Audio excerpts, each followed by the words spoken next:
Welcome back to Fox and Friends. First, and a big day for the race for the White House. After violent protests forced Donald Trump to cancel a Chicago rally this weekend, today's primary in Illinois just may be the very last stand for the GOP establishment. Here to discuss is Congressman Peter Roskam. Congressman, thanks for waking up this morning for us. We appreciate it. Good to be with you. Thanks very much for having me. It's a big day. It's an exciting day, and a lot's going to happen in your state. What do you expect going to happen today?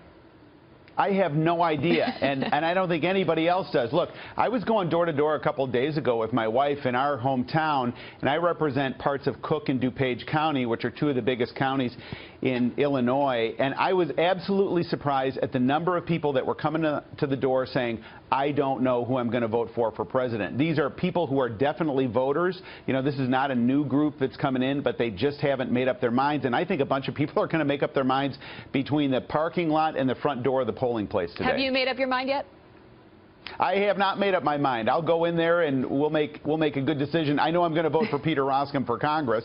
That's a good place to start. I think that's a good place to start. So, but I think it's really competitive, and Illinois is not used to getting a lot of presidential attention. But, you know, obviously Donald Trump tried to come in, Ted Cruz was in, John Kasich was in, there's other surrogates that are in town, and I think the state is very much in play, and we're not a winner-take-all state, so we're a proportional state. You win a congressional district, and you get those delegates, which is why we're seeing all that attention. Well, and there are a lot of passionate voters in Illinois, and as you know, the protests that broke out on Friday at a Donald Trump campaign event. I want to get your response to that and why you think we're seeing this play out. I mean, how much of this is caused by Donald Trump's divisive rhetoric?